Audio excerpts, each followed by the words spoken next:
बहुत बड़ी खबर का जी हां, राजधानी भोपाल से खबर आ रही।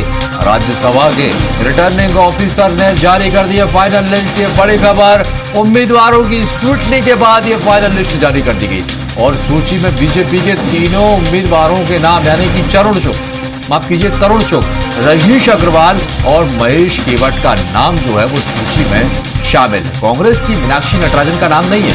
मीनाक्षी नटराजन का नामांकन कल ही खारिज कर दिया गया था, यानी कि ये बहुत बड़ी खबर है। अब कैंडिडेट के नामों की सूची यहाँ पर रिटर्निंग ऑफिसर ने जारी कर दी है। इस वक्त की बहुत बड़ी खबर आपको बता रहे हैं। मध्य प्रदेश राज्यसभा चुनाव से जुड़ी हुई 3 कैंडिडेट, भारतीय जनता पार्टी के तीनों कैंडिडेट के नाम इस सूची में शामिल हैं।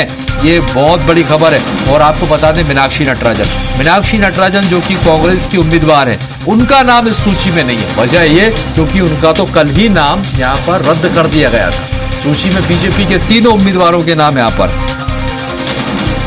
तो प्रत्याशियों की फाइनल लिस्ट यहाँ पर जारी कर दी है और नटराजन का नाम जो है वो खारिज हो गया था।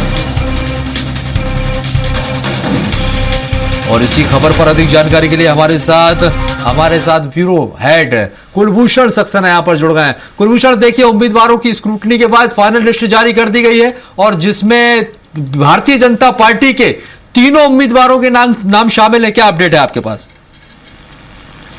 देखिए, राज्यसभा के रिटर्निंग ऑफिसर अरविंद दुबे ने मध्य प्रदेश राज्यसभा उम्मीदवारों की स्क्रूटनी के बाद फाइनल सूची जारी की है। सूची में भाजपा के तीनों उम्मीदवारों के नाम है तरुण चुग, रजनीश अग्रवाल और महेश केवट। सूची में कांग्रेस की मीनाक्षी नटराजन का नाम नहीं है। कल ही मीनाक्षी नटराजन का जो नामांकन है वो रद्द किया गया था। खारिज करने के बाद आज कांग्रेस के जो डेलीगेट्स हैं, सीनियर लीडर हैं, वो इलेक्शन ऑफ कमीशन से उन्होंने मुलाकात की थी और इलेक्शन कमीशन ने भी जो है मीनाक्षी नटराजन का नामांकन रद्द कर दिया है। अब कांग्रेस सुप्रीम कोर्ट का दरवाजा खटखटाती हुई नजर आएगी।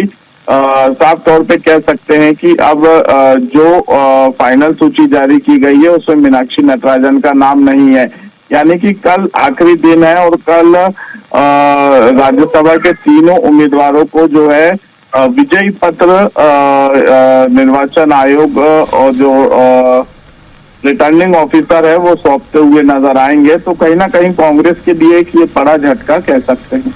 निश्चित तौर पर, क्योंकि ये बहुत बड़ी खबर है। अभी कांग्रेस के पास एक विकल्प भी बचा था कुलभूषण, क्योंकि चुनाव आयोग ने खारिज किया उनके नामांकन को और सुप्रीम कोर्ट का रुख यहां पर कांग्रेस करने वाली है कल वहां पर सुप्रीम कोर्ट। लेकिन ऐसे में भारतीय जनता पार्टी की तरफ से तीनों उम्मीदवारों के नाम रिटर्निंग ऑफिसर ने घोषित कर दिए। ये अपने आप में बड़ा दाव है। लेकिन अगर इस विवाद में देखा जाए तो मध्य प्रदेश की राजनीति के समीकरण अब बदल रहे हैं।